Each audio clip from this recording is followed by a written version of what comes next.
do nosso Fórum Esfera Brasil.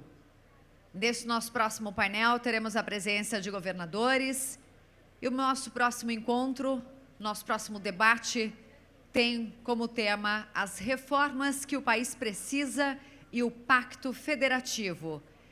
Nesse painel, contaremos com a mediação da jornalista Basília Rodrigues. Basília, seja muito bem-vinda ao palco do Fórum Esfera Brasil.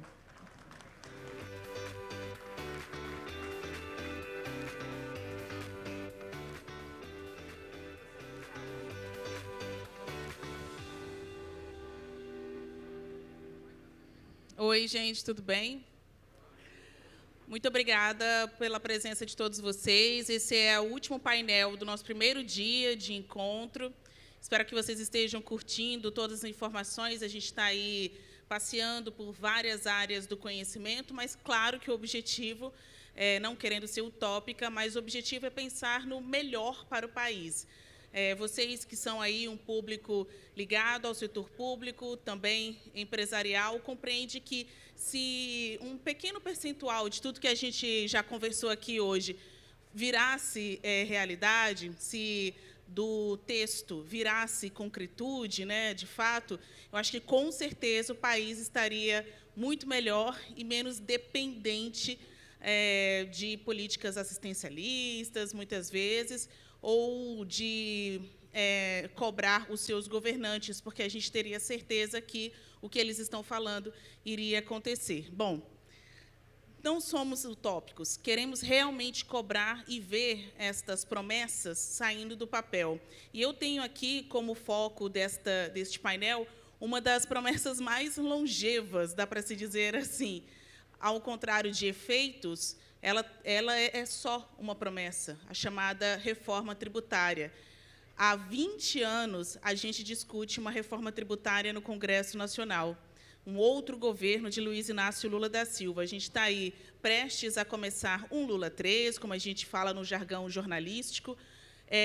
Novamente, o mesmo presidente, mas hoje um outro Congresso, uma outra conjuntura, tanto nacional quanto internacional, e também de necessidade por essa reforma tributária. Veja que agora a gente está no Congresso discutindo a PEC da transição, PEC do estouro, para permitir o pagamento de um auxílio de R$ 600 de cunho social, mas que talvez não passe do jeito que o governo eleito propôs, porque ainda tem muitas caixinhas abertas, né? Muitas discussões que precisariam ter sido feitas antes da liberação de tantos recursos para necessidades sociais e urgentes do país, para além do Auxílio Brasil.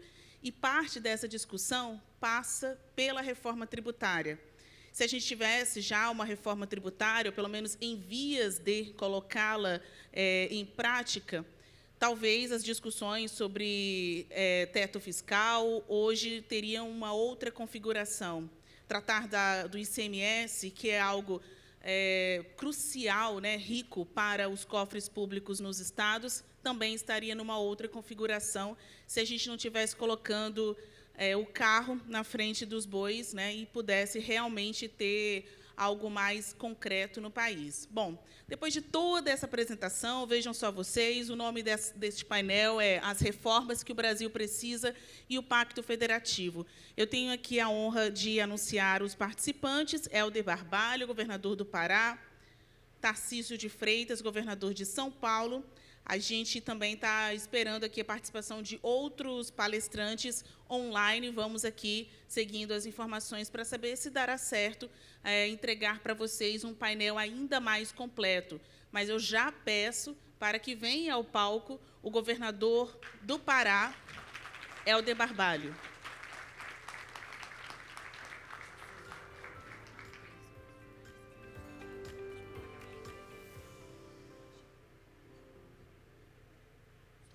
Olha, uma confirmação de momento, obrigada, governador, pode sentar, é que o governador do Espírito Santo, Renato Casagrande, também vai participar online.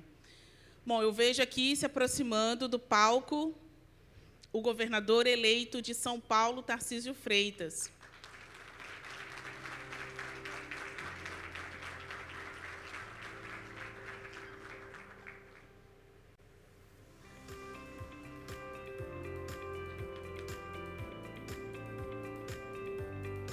Então é isso, olha, o painel hoje, as reformas que o Brasil precisa e o Pacto Federativo terá 3 governadores, tudo bem, como você está? O governador eleito de São Paulo, Tarcísio Freitas, o governador reeleito do Pará, Helder Barbalho, o governador reeleito também do Espírito Santo, Renato Casagrande, entrando online conosco. E eu gostaria de dividir, de certa forma, a mediação deste painel com vocês, para que vocês realmente façam perguntas. Então, já desde agora, antes da gente ouvir as primeiras palavras dos palestrantes, pedir que vocês comecem já a enviar perguntas, que teremos aqui toda a honra e responsabilidade em respondê-las. Então, a gente conversa um pouquinho, bate uma bola, mas depois já pulamos para as perguntas da nossa plateia.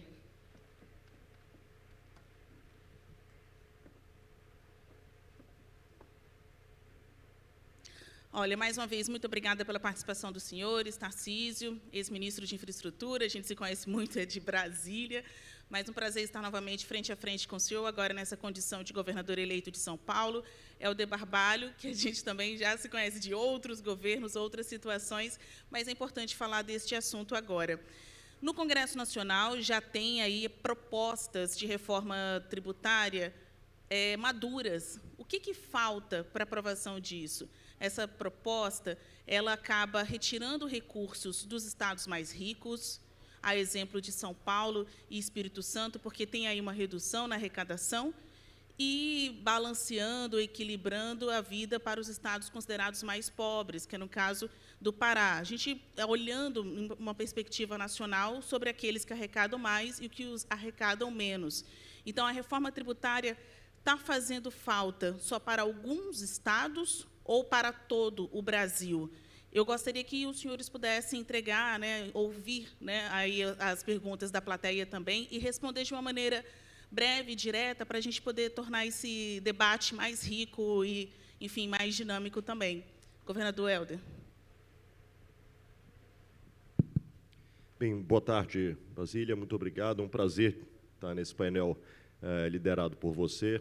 Tarcísio, satisfação muito grande poder reencontrá-lo. Desejar muito sucesso nessa nova missão, parabéns pela vitória. Cumprimentar o governador Casagrande, que estará no painel à distância, já de antemão me solidarizar com o povo do Espírito Santo por esse lamentável evento ocorrido no estado do Espírito Santo. Agradecer ao João o privilégio do convite e a todos que prestigiam este momento. Já indo diretamente a esta discussão, primeiramente, nós temos que constatar de que o Brasil vive uma condição tributária e um modelo absolutamente precário. E não é de hoje que se discute, como você mesmo pôde se manifestar.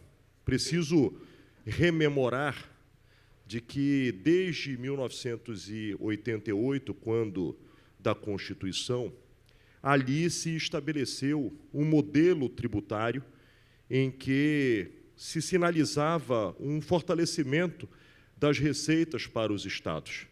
A partir da segunda metade, já da década de 90, começa a haver um processo de mudança deste cenário, quando, por um lado, começa a se ampliar as delegações de responsabilidade aos estados e municípios, leia-se cada vez mais acentuado a participação e responsabilidade nas políticas de educação, de saúde, de segurança pública, pautas também no âmbito da infraestrutura, e o governo federal, naquilo que lhe é tributo integral, PIS, COFINS, preservando, naquilo que é dividido a cota-parte dos estados, começando a fazer concessões, principalmente imposto de renda. E aí você vem num processo, portanto, por um lado, de cada vez maior concentração da arrecadação na esfera federal, chegando hoje a 70% do que se arrecada no Brasil fica com o governo federal, e, por outro lado, estados e municípios tendo a responsabilidade da maior fatia das obrigatoriedades de serviços públicos. Se discute, no âmbito do Congresso Nacional, diversas propostas, e eu queria aqui, antes de mais nada, valorizar e destacar o trabalho feito pelos congressistas, mas particularmente pelo economista Bernard Api, como também do ex-deputado Raul. Acho que foram propostas que, ao longo das discussões, foram aperfeiçoando-se e afunilam para uma sinalização importante, e que agora o novo pacto federativo, a nova relação federativa, caberá, junto com o Congresso Nacional, a destrinchar para fechar esta equação. Eu, particularmente, defendo o IVA, defendo que nós possamos ter esta unificação do tributo. Você colocou que este tributo ele beneficiará ao momento em que sinaliza a cobrança no destino, beneficiando estados com o perfil econômico do estado do Pará, em detrimento a São Paulo. Mas, por outro lado, eu posso lançar aqui uma reflexão. O estado do Pará ele produz energia, ele exporta energia, e a cobrança da energia é toda no estado de destino. Nós não recebemos absolutamente nada, apesar do estado do Pará ter a maior hidrelétrica integralmente nacional, que é a hidrelétrica de Belo Monte, e a terceira, que é de Tucuruí. Portanto, isto precisa, é claro, o modelo que se viabilize, em que se cobra no destino, fará com que nós possamos criar uma câmara de equalização para que, obviamente, os estados sejam compensados, para que isto não seja uma solução em que nós tenhamos autofagia federativa. Mas eu queria destacar de que é fundamental, quando se discute o IVA, eu particularmente defendo que seja um IVA dual, em que nós possamos ter a unificação do tributo no âmbito federal, PIS, COFINS, IPI, e nós possamos, pelo menos num primeiro momento, ter um IVA estadual que dialogue com o ICMS e com o ISS. Isto, primeiro, faz com que nós tenhamos a oportunidade, no âmbito dos estados, de criar um mecanismo, inclusive assemelhado ao modelo da França, em que você pode estabelecer um imposto com médias, um imposto baixo, um imposto médio, um imposto alto, de acordo com o perfil do produto que será tributado. Eu não posso comparar, por exemplo, a tributação da cesta básica com um bem que é supérfluo, mas eu deixo o Estado poder ter essa capacidade, e aí eu crio um mecanismo em que eu tenho um limite mínimo e um limite máximo para que não se exceda aquilo que pode se cobrar. Eu acho que é um modelo que nós podemos construir uma transição e, por último, que nós possamos não fazer essa virada de chave imediata. Acho que esse modelo, mesmo que nós tenhamos tecnologia, ferramentas como aliados de criar esta cobrança única e o governo federal repassar para os estados, eu particularmente, e o estado do Pará, vem sofrendo muito, e eu não vou abrir mão de falar na próxima rodada, o exemplo da Lei Candir. A Lei Candir foi um trauma para o estado do Pará. O estado do Pará, de 1996 até 2018, deixou de arrecadar com a Lei Candir 35 bilhões de reais, a partir da desoneração das exportações de minério de ferro. E isto tudo estava vinculado, quando da aprovação da Lei Candir, vinculou-se uma compensação aos estados. E nós só começamos a receber uma compensação agora, já em 2021, e nós vamos receber, Basília, você não vai acreditar, nós vamos receber, pelo que está decidido, inclusive, o ministro Gilmar Mendes foi quem liderou esse processo, nós vamos receber 2,5 bi entre 2022 e 2037, quer dizer, perdemos 35 bi de 96 a 18 e vamos receber 2,5 bi entre 22 e 35. E isto fruto exatamente de que se estabeleceu a lei e, na hora da compensação, não se cumpriu com aquilo que havia se estabelecido. Governador eleito Tarcísio, eu vou pedir um minutinho para colocar na nossa conversa o governador do Espírito Santo, Renato Casagrande, que participa por uma videoconferência conosco. Governador, também eu e todos os organizadores aqui do Fórum Esfera nos solidarizamos pelo que ocorreu hoje no seu estado. Acho que o senhor teve ter muito pulso firme de ter voltado, né? O senhor já estava aqui conosco para participar deste painel, então acho que é um exemplo de o que um líder de um Estado deve fazer, de fato, que é voltar e continuar estar com o seu povo num momento tão crítico como o vivenciado hoje pelos moradores do Espírito Santo.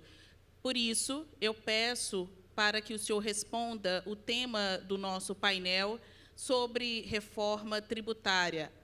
A pergunta foi a seguinte: a reforma está demorando para passar no Congresso Nacional porque beneficia só alguns estados, os chamados estados menos produtores ou estados pobres, ou não tem ainda uma percepção de que é uma reforma que faz bem para todo o Brasil? O senhor está com a palavra. Tudo bem. Muito obrigado.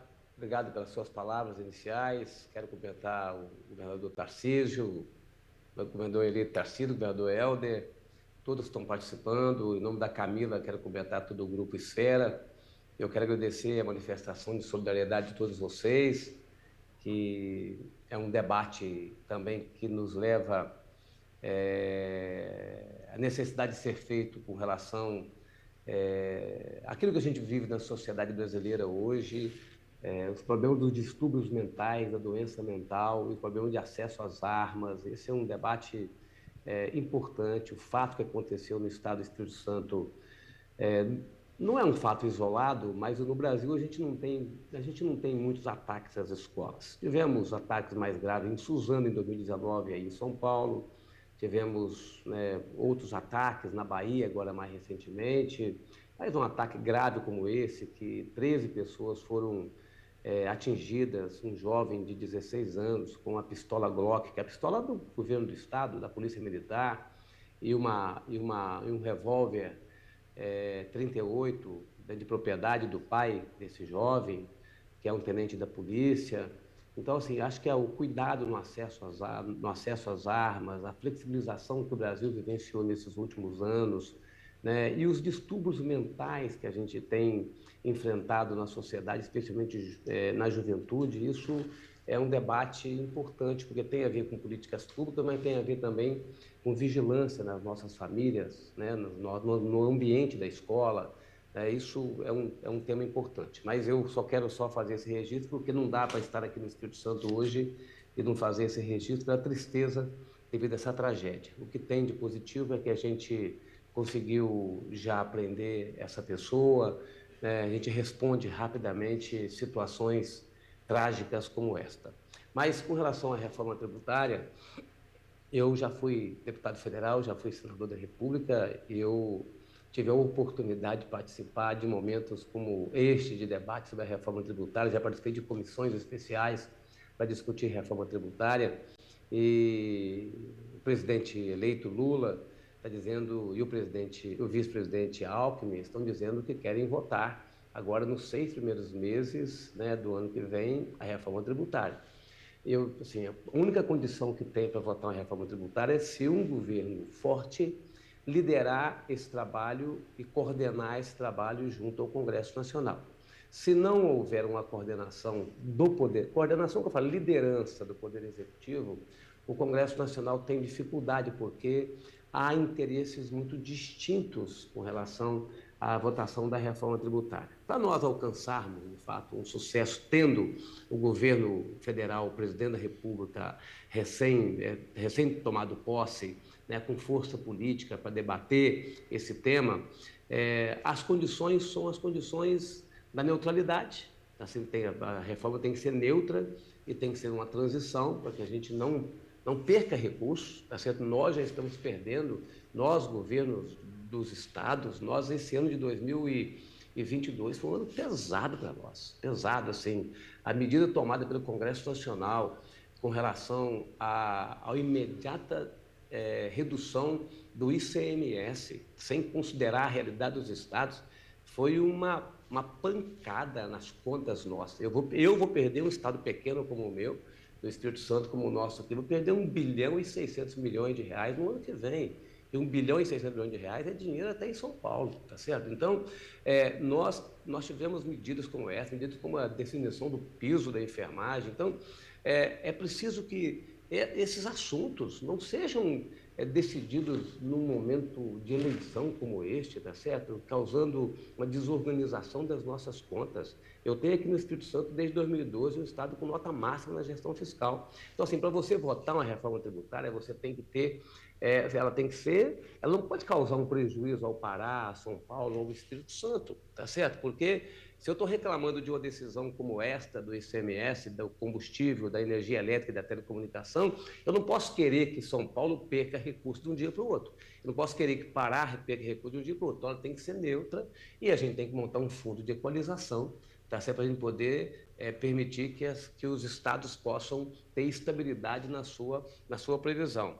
Agora, sim, é uma liderança externa do governo no debate junto ao Congresso Nacional que vai permitir que a gente possa avançar. E é preciso que a gente avance. Também sou defensor do IVA, acho que o IVA pode simplificar.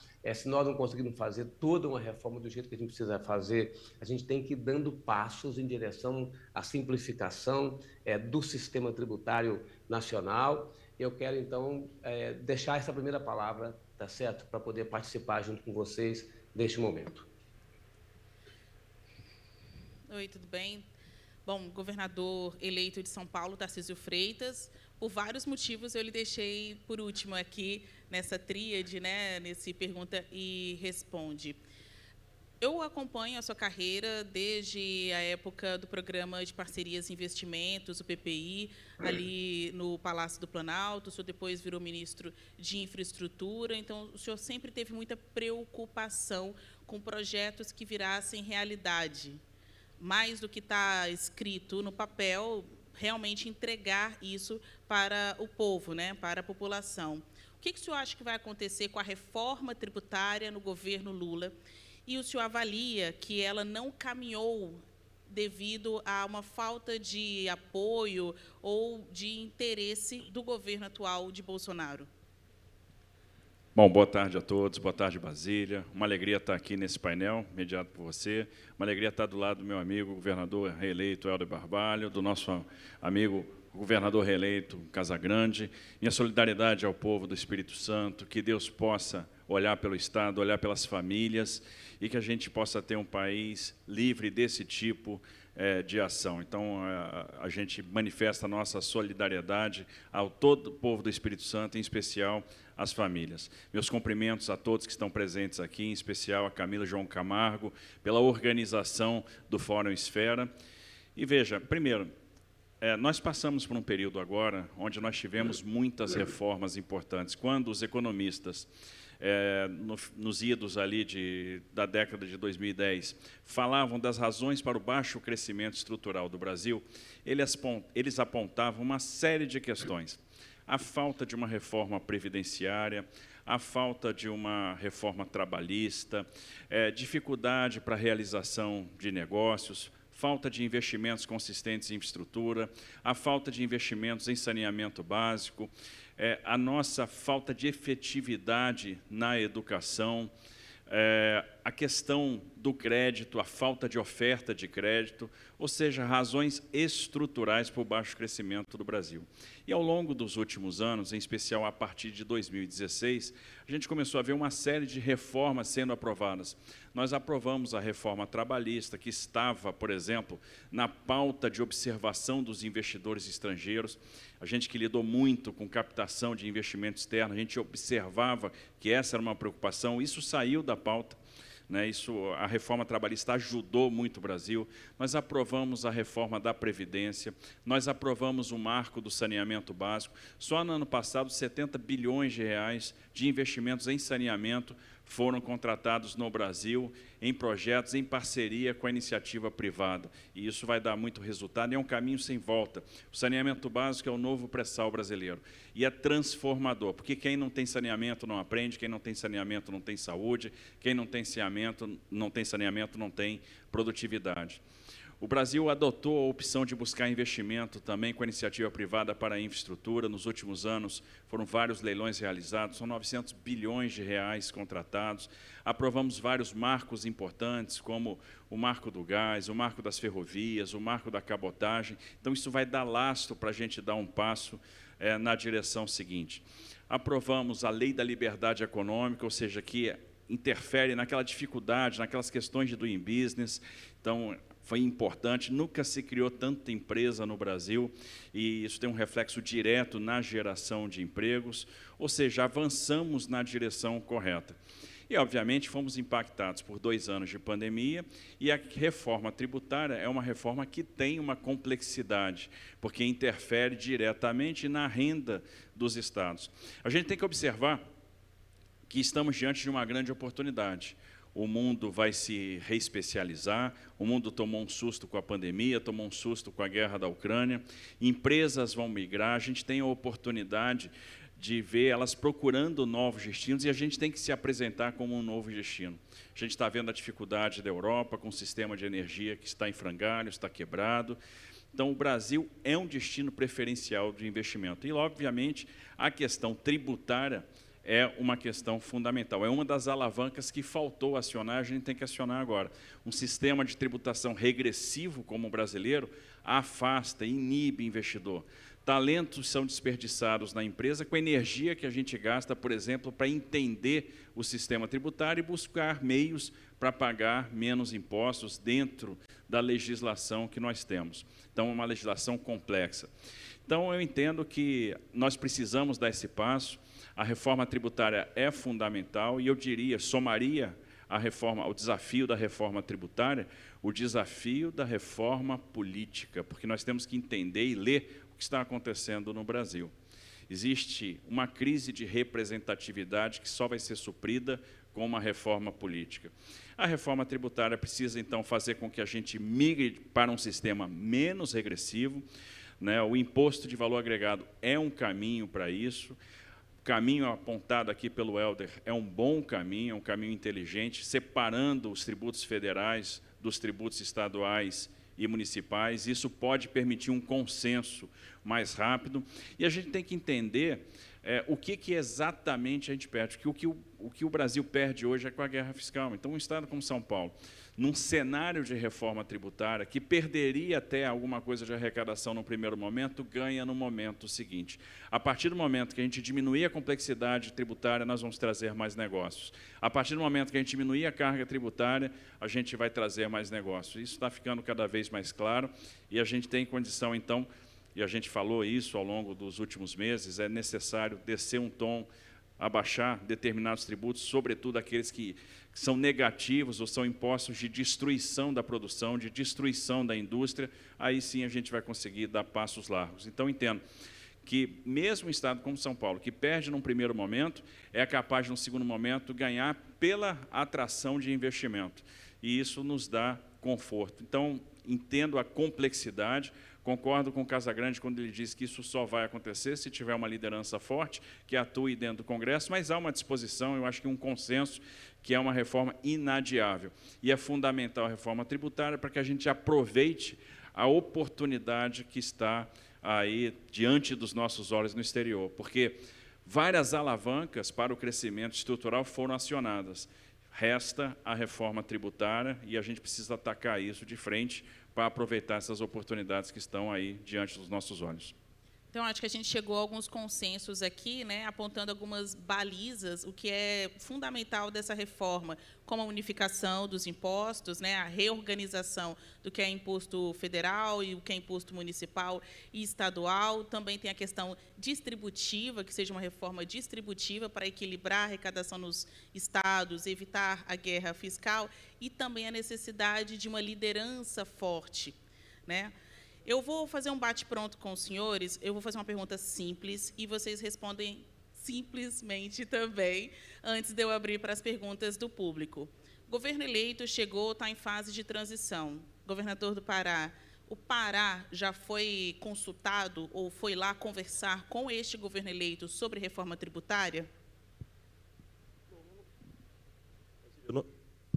nós não tivemos nenhuma conversa sobre reforma tributária. O presidente da República sinalizou de que, já na primeira semana após a posse, ele chamará todos os governadores, os 27 estados da federação, para uma conversa que, inclusive, estará sendo colocado como um novo patamar da relação de recomposição federativa, o que acho que é uma sinalização extremamente importante.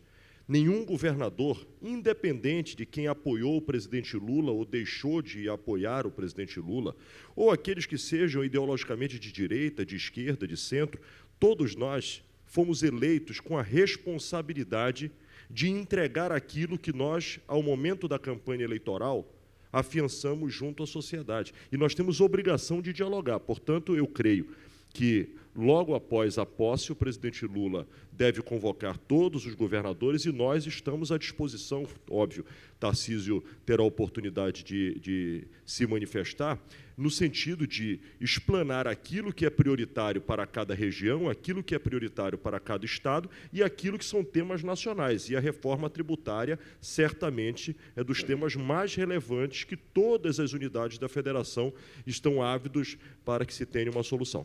São Paulo, agora sob nova direção, já foi procurado para conversar pelo governo eleito ou, quando for após a posse, no 1º de janeiro, vai aparecer, vai comparecer nesta conversa?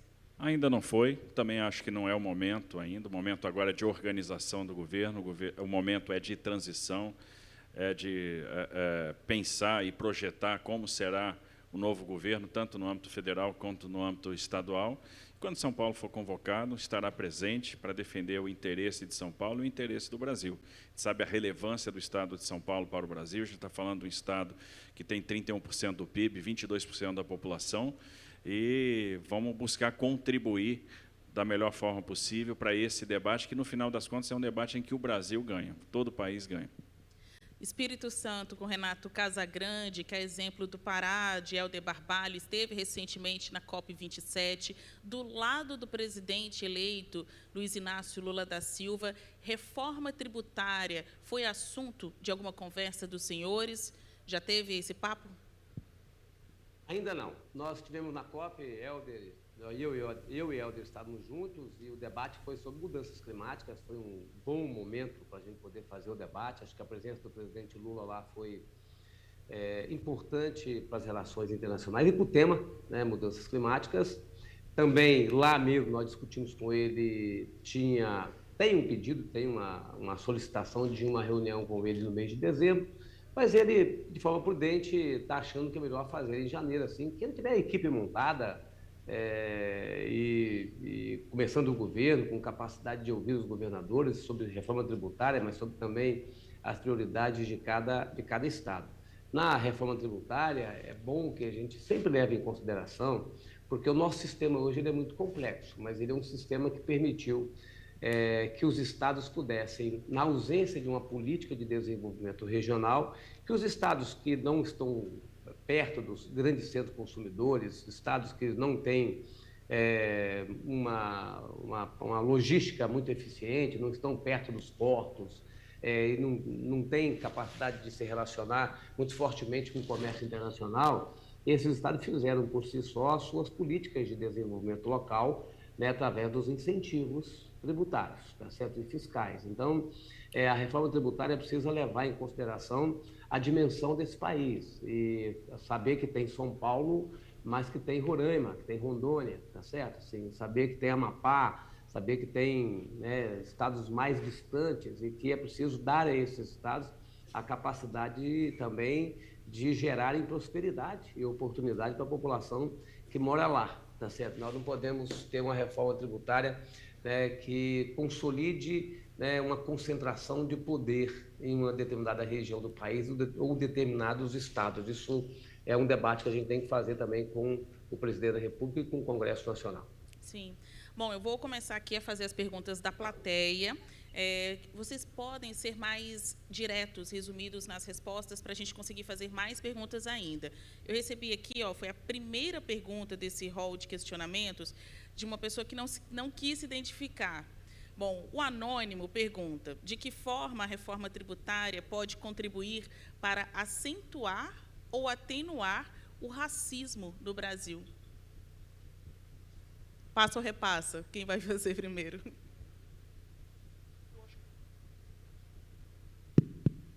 Eu creio que, primeiro, a reforma tributária ela deve ser um mecanismo inclusivo, sobre todos os aspectos. E que esta inclusão, que exatamente vai passar pela equalização do cenário de equilíbrio tributário no Brasil, é absolutamente decisivo.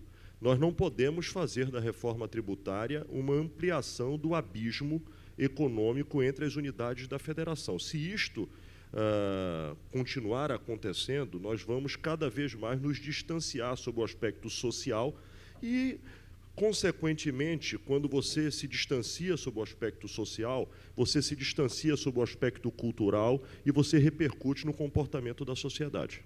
A pergunta está acreditada ao Anônimo, mas, caso ele seja negro, talvez a resposta seja direcionada a mais da metade da população, que é negra. Na avaliação do senhor, governador, do estado que comumente é chamado o mais rico do país, como que uma reforma tributária pode acentuar ou atenuar o racismo ou toda a agenda social que o Brasil tanto exige?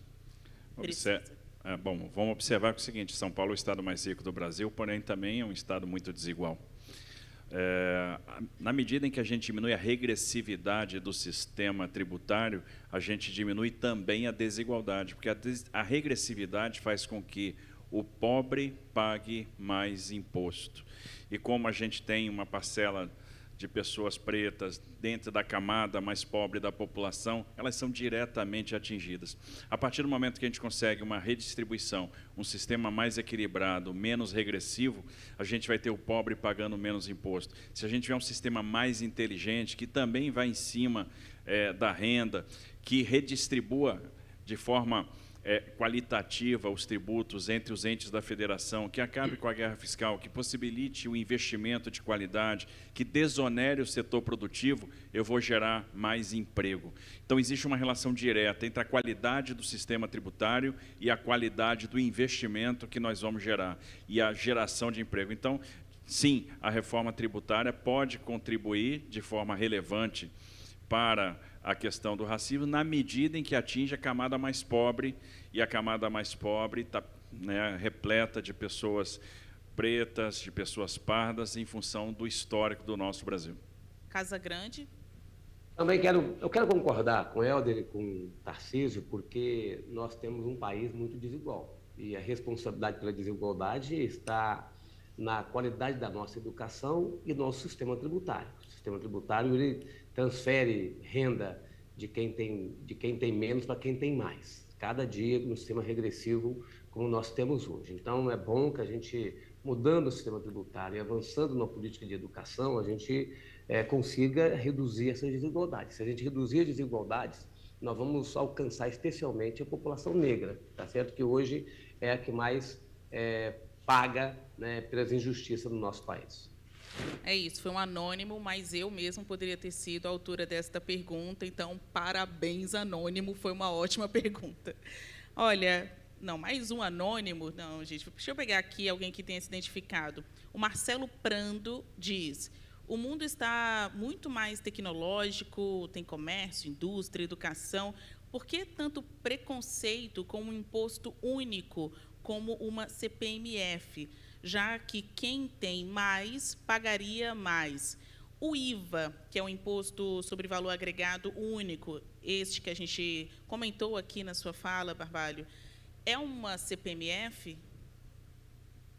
O IVA ele é uma solução para diminuir a diversidade tributária no Brasil, e quando eu defendo particularmente o IVA dual, é para que nós possamos iniciar este processo que sai do sistema precário que nós vivemos hoje, mas, ao mesmo tempo, constrói um processo de transição que possa ser seguro, para que nós não venhamos no objetivo de atingir o ótimo, nós tenhamos o risco de um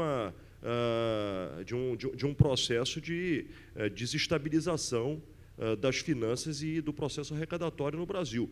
Por isso que eu defendo particularmente que, neste modelo dual, o governo federal concentre os seus tributos, os governos estaduais concentrem os seus. No modelo dos estados, nós possamos ter claramente estabelecido, até para que não haja guerra fiscal, padrões de cobrança baixa, média e alta, e produtos que fiquem claramente também vinculados, onde você possa distinguir a cobrança de bens supérfluos e de bens essenciais para a vida das pessoas. Vou virar aqui já para outra pergunta, mas os senhores podem voltar a estas questões. Só seguir só aqui uma no questão. Posso pode, só claro. dar minha opinião com relação à questão do imposto único? O imposto único acaba sendo charmoso, porque nós estamos num emaranhado de tributos, tá certo? E que essa complexidade é um custo a mais para todo mundo, para as empresas em especial. E o imposto único, ele precisa ver como é que você resolve a questão do tributo sobre o patrimônio e sobre a renda, tá certo? Assim, ele não alcança de forma ampla, né, essa necessidade da gente ter um sistema menos regressivo. Então, acho que essa é a grande dificuldade do imposto único do nosso país. Eu vou passar, então, a palavra para o senhor responder essa mesma pergunta, já que dos 3, 2 responderam, não poderia deixá-lo sem a sua fala. Veja, eu acho que nós temos discussões bastante avançadas na questão do imposto de valor agregado, do IVA. É um passo intermediário que nós temos que dar, mas eu entendo muito interessante a provocação que foi feita pelo Marcelo na pergunta dele, porque também entendo que não deve haver preconceito com o que há de mais moderno em termos de sistema tributário, que é o follow the money, ou seja, é a tributação pelas movimentações. Isso é uma maneira inteligente de se, inclusive, evitar a questão da sonegação e aumentar brutalmente a arrecadação. Com o recurso de tecnologia de informação que nós temos, seria facilmente operacionalizado, e isso traria, sim, uma grande justiça tributária. Nós temos aqui várias perguntas de anônimos, parece que era um fórum esfera para tímidos, só para tímidos. Eu ia falar isso. Aqui... Característica da plateia, tímido. Tímidos. Todo mundo é tímido. Vamos pular aqui, olha, tem várias perguntas direcionadas para Tarcísio, para o governo de São Paulo. Eu vou fazer aqui uma série de perguntas para a gente poder matar estes questionamentos. Tarcísio, a fusão da pasta de infraestrutura e meio ambiente com a de logística e transportes acaba tirando o investimento de preservação ambiental? Tarcísio, o Kassab mencionou a importância de um programa de renda mínima. Você vai implementar uma renda mínima estadual? Pergunta para o Tarcísio se podemos dar como certa a ligação seca com Guarujá e Santos. Tarcísio, a respeito do interior de São Paulo, que é muito esquecido por vocês, governadores, no seu mandato, qual é seu planejamento para nós do interior? Governador Tarcísio, vai privatizar a Sabesp? É isso, com vocês, um talk show com Tarcísio. Bom, vamos lá. Do interior eu não vou esquecer, talvez eu esqueça da quantidade de perguntas. Com certeza. Né? Então, vamos lá, vamos tentar lembrar de todas. Já esqueci. Vai privatizar a Sabesp? Não, vamos com calma. Mas é bem difícil. A primeira questão, a junção das pastas de infraestrutura e meio ambiente. Vamos lembrar que já é assim hoje. Infraestrutura e meio ambiente já são juntas no estado de São Paulo. A única coisa que a gente fez foi integrar a pasta de logística e transportes a essa pasta de infraestrutura e meio ambiente que já existe. Observe que quando você junta infraestrutura e meio ambiente, o que você está trazendo? Sinergia. Isso significa que você vai precarizar a preservação ambiental? Não, pelo contrário. Porque quando os projetos nascem em conjunto, ou seja, eu já trago a preocupação com a repercussão ambiental desde a concepção, a tendência de eu ter um projeto bem estruturado do ponto de vista ambiental, ou seja, a possibilidade é muito maior.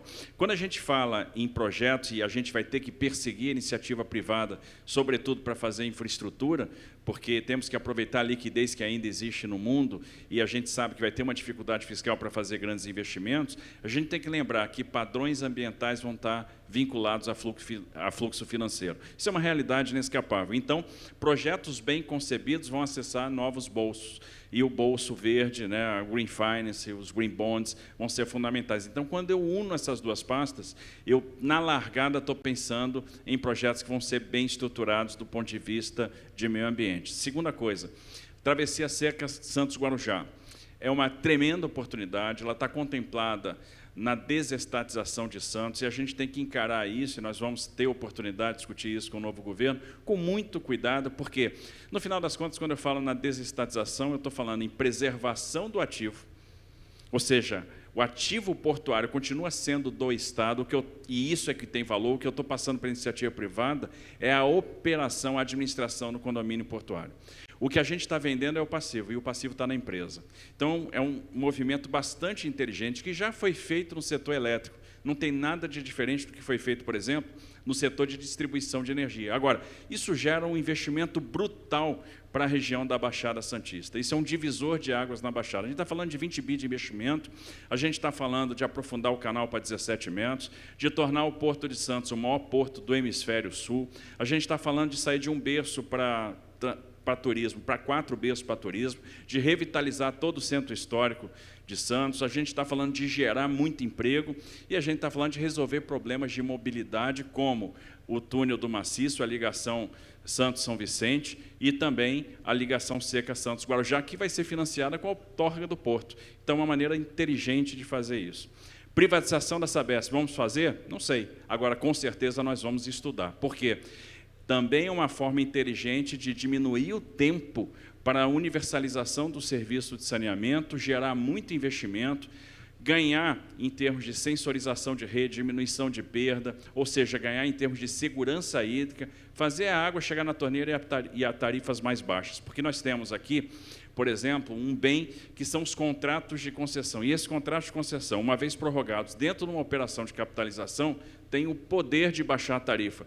Então, a gente diminui em 5 anos a meta de universalização, joga muito investimento para dentro e aí ainda proporciona a tarifa mais baixa para o cidadão. E, por último, interior. Nós vamos olhar com muito carinho o interior, que o interior de São Paulo é uma potência, tem um agro forte, diversificado, tecnificado.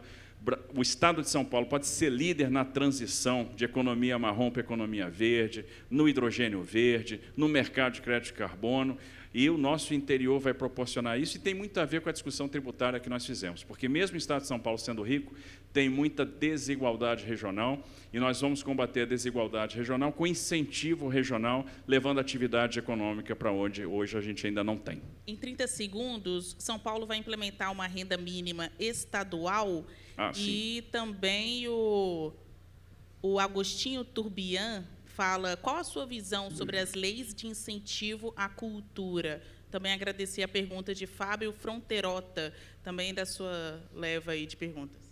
A gente vai ter, sim, um programa de transferência de renda atrelado à educação.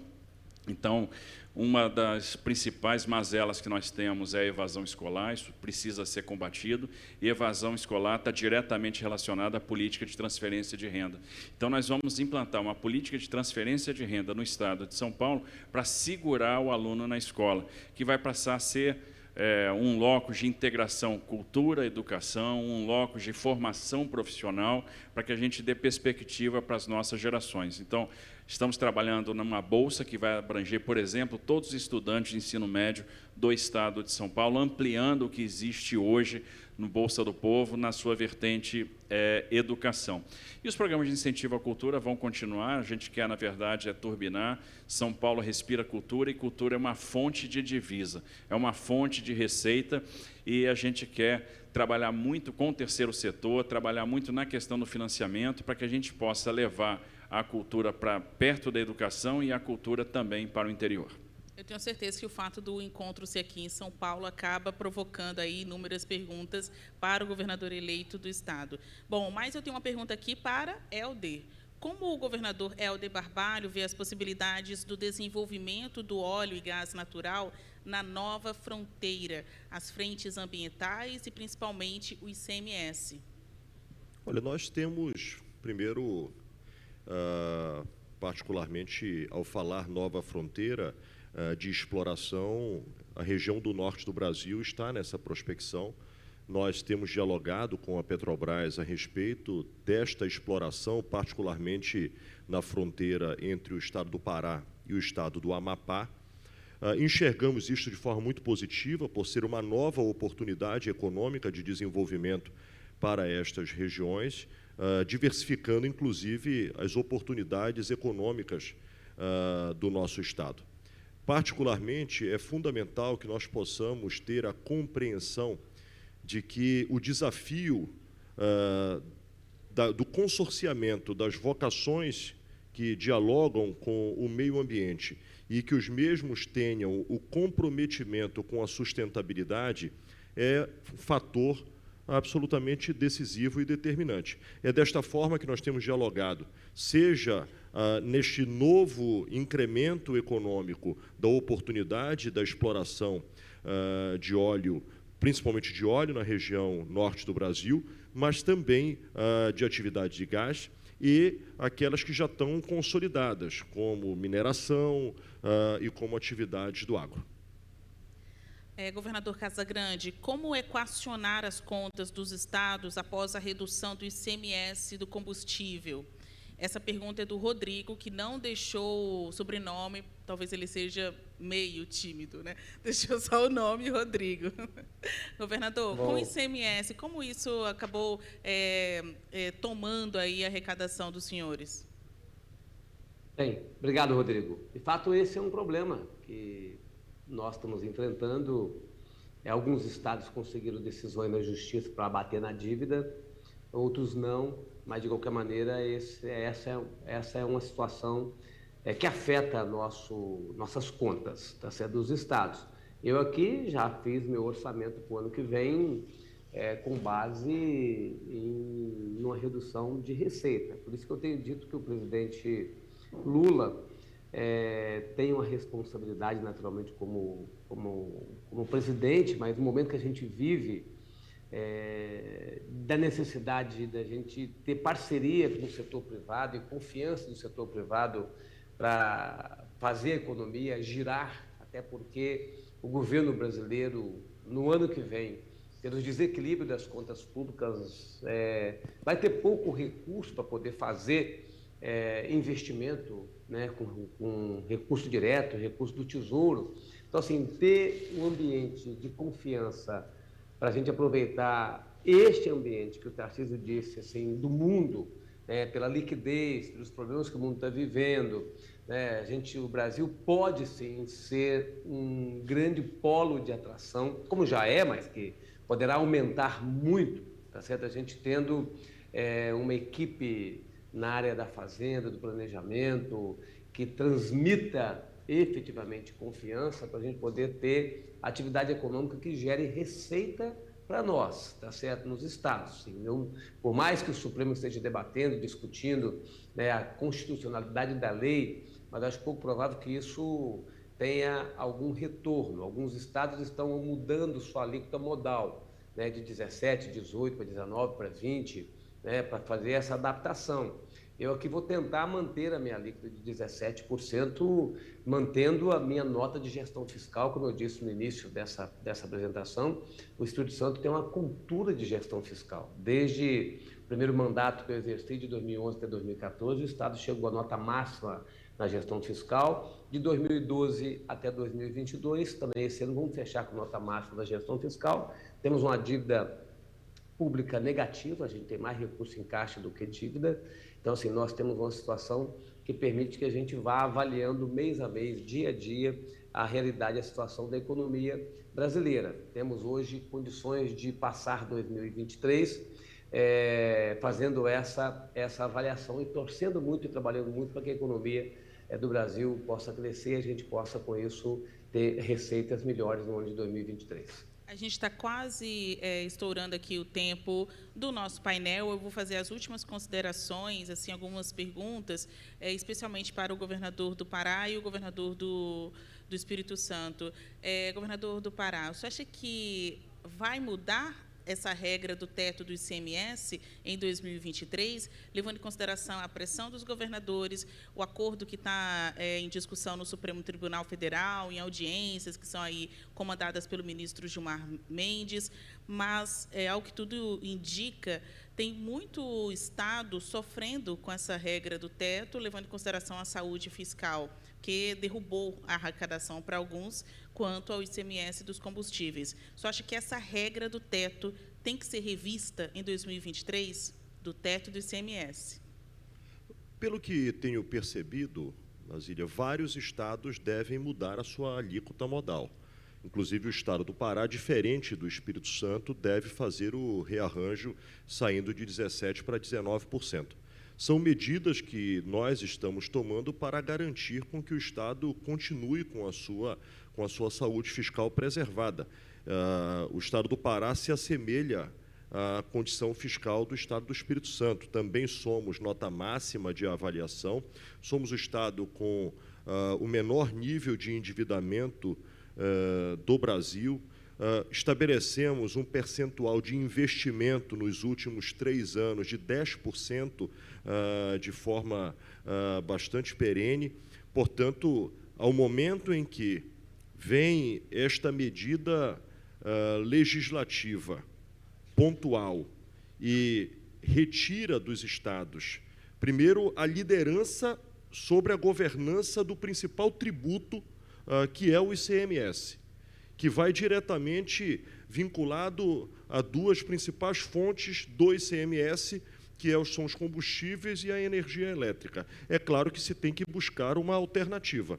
Nós estamos aguardando qual vai ser a medida no campo do Supremo Tribunal Federal a respeito deste assunto, da mesma forma também a validade desta política para o ano de 2023, mas nós temos que reconhecer na sensibilidade política que será uma solução que necessitará da conciliação dos entes.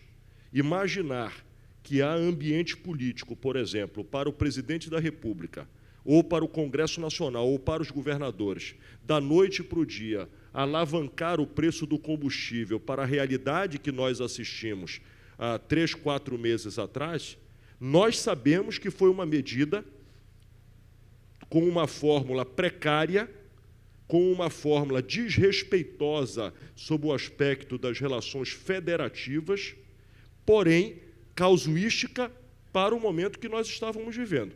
Porém, se permitiu experimentar disto. Por um lado, um precedente perigosíssimo, sob o aspecto do modelo que se constituiu, por outro lado, dialogando em uma medida que ela é popular, consequentemente, fazer diferente irá virar uma chave muito perigosa do custo de vida da população brasileira.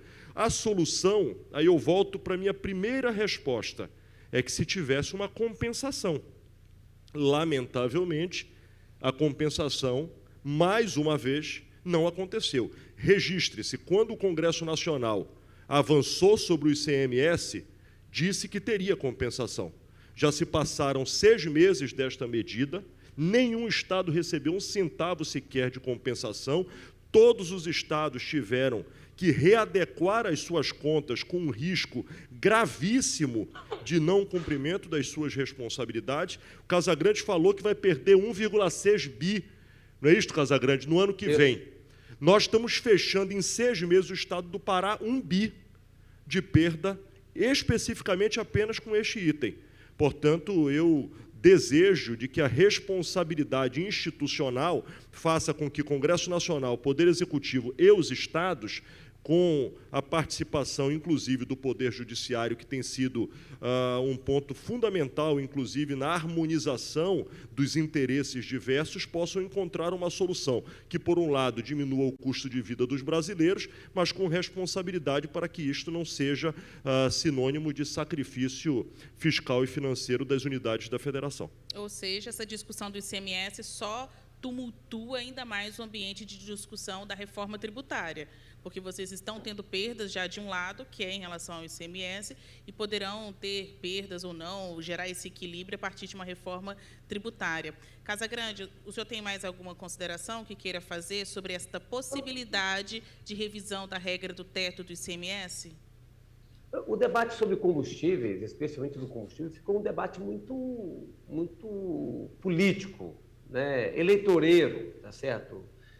Nesses últimos meses. Então, você vê que o presidente da República, o presidente Jair Bolsonaro, abriu mão de todo o tributo federal sobre o combustível. O combustível fóssil hoje paga 0 de tributo federal.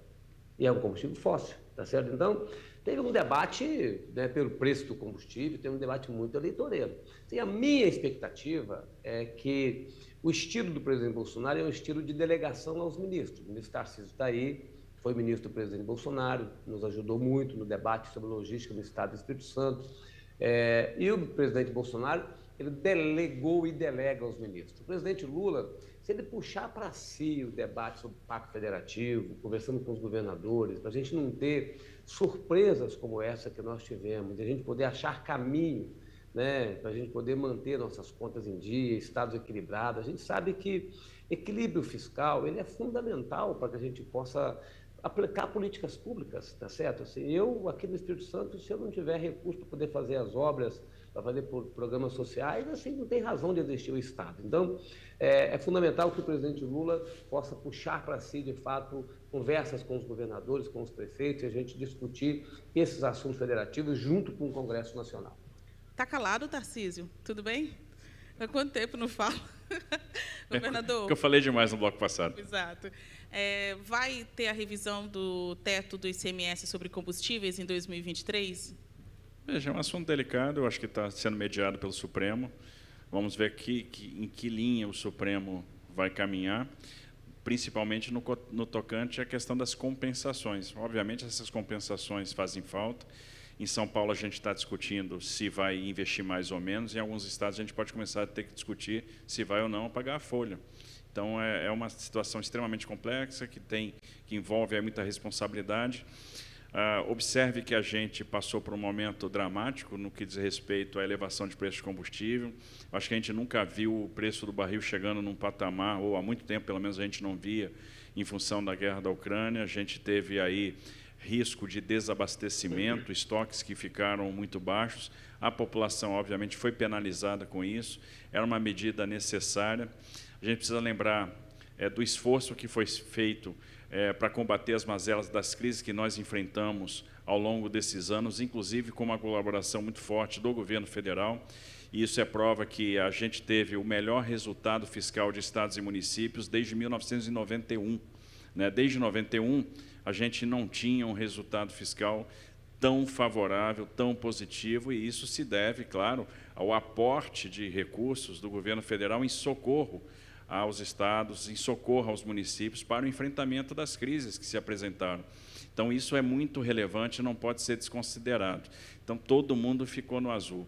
E, obviamente, essa questão do combustível veio, houve uma medida em socorro à população, ela tem efeitos colaterais e a gente agora precisa discutir esses efeitos colaterais. Eu acredito na mediação que vai ser feita, e acho que, num primeiro momento, já que a gente tem que pesar várias coisas, a arrecadação dos estados, por um lado. Por outro lado, a questão do custo de vida para o cidadão, o que nos parece razoável nesse primeiro momento é a compensação. E essa compensação deve, pelo menos, mitigar por hora o problema, mas isso já é uma palhinha da complexidade que vai ser discutir a reforma tributária.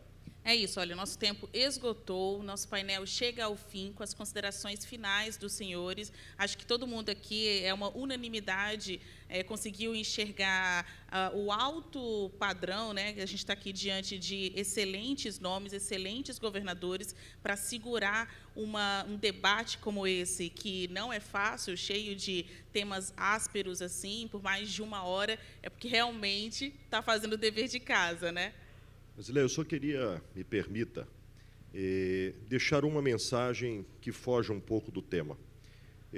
Eu acho que nós temos a pauta da Amazônia, que eu gostaria de aqui oportunizar a mim dado a qualidade deste ambiente e deste público. Nós acabamos de vir da COP, onde, efetivamente, a Amazônia foi o centro das discussões, e todos vocês aqui, de alguma forma, direta ou indireta, dialogam com a nossa região, dialogam com a agenda climática, dialogam com a pauta do meio ambiente. E o Brasil precisa ter esta dimensão, a dimensão de que chegou o momento, mesmo que tardiamente, de nós fazermos um chamamento nacional para a discussão das mudanças climáticas, de que nós possamos construir uma solução neste país da transição do uso da terra, em que se concilie a atividade do agro, a atividade da mineração, mas, por outro lado, nós precisamos olhar a floresta viva, a floresta em pé,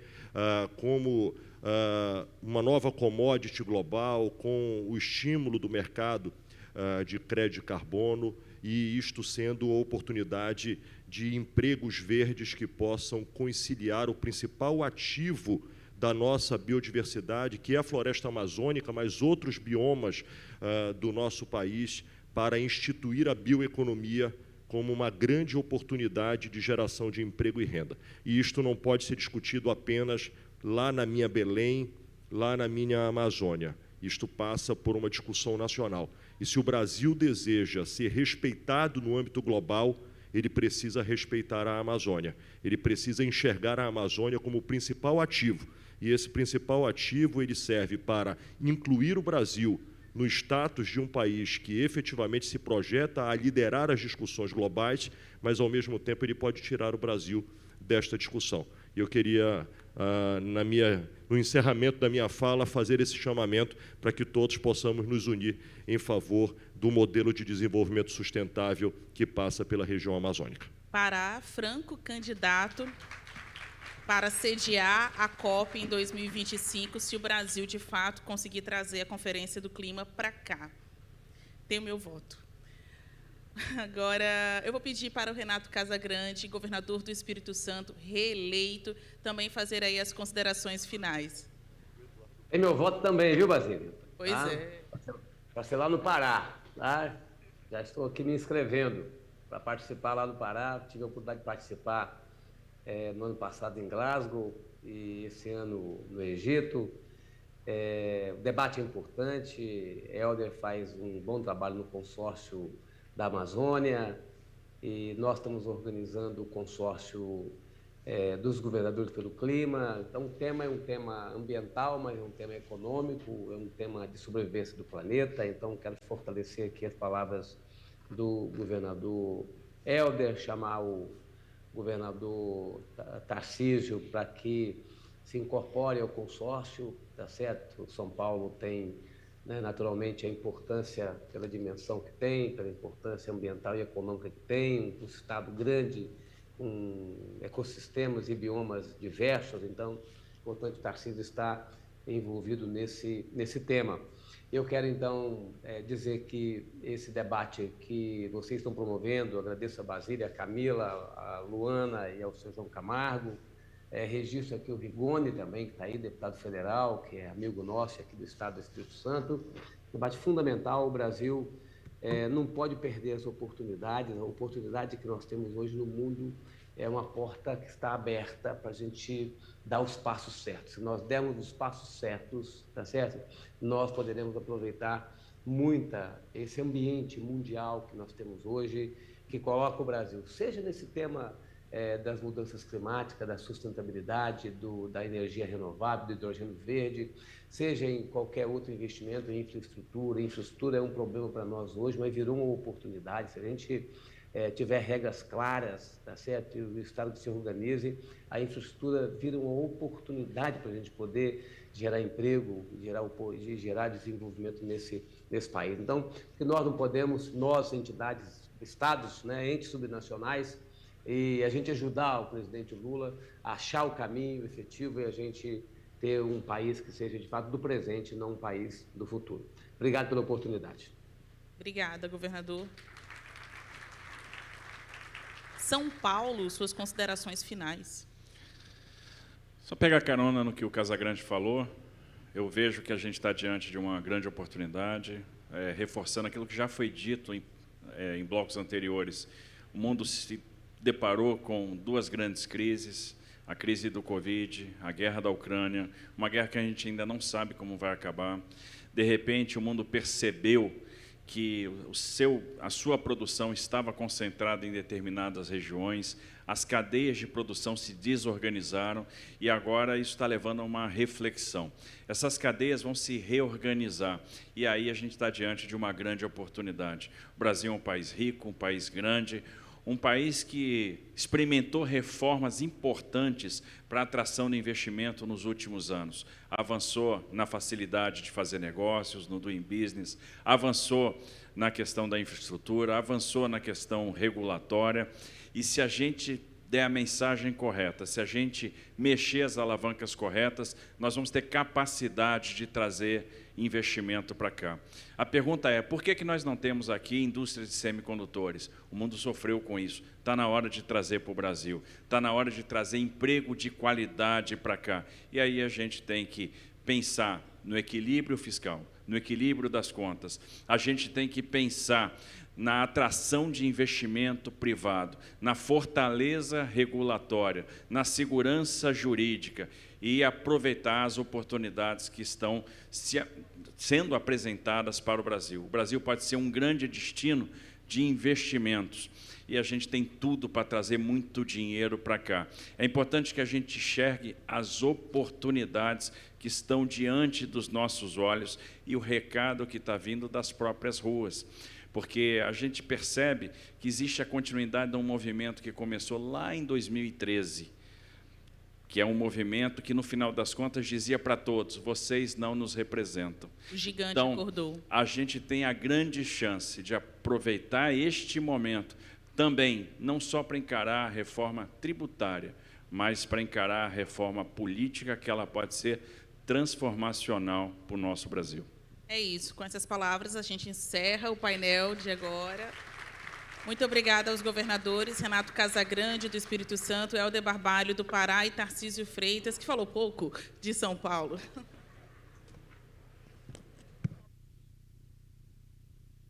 Os nossos agradecimentos, mais uma vez, pela importante contribuição aqui ao Fórum Esfera Brasil, aos governadores Tarcísio de Freitas, Helder Barbalho e Renato Casagrande. Agradecer também a mediação da jornalista Basília Rodrigues. Vou pedir já para vocês se posicionarem aqui no centro do palco, assim os nossos fotógrafos conseguem registrar aqui o nosso painel, que encerra esse nosso primeiro dia de Fórum Esfera Brasil. Um dia muito rico em discussões importantes para o futuro do país. O jantar será servido a partir das 21 horas. Aproveitem. Muito obrigada mais uma vez pela participação e presença de todos aqui. E amanhã a nossa programação começa às 8h45 da manhã. Aproveitem muito essa noite. Espero vocês aqui amanhã, 8h45. Obrigada, pessoal. Boa noite. Tchau, tchau. Até amanhã.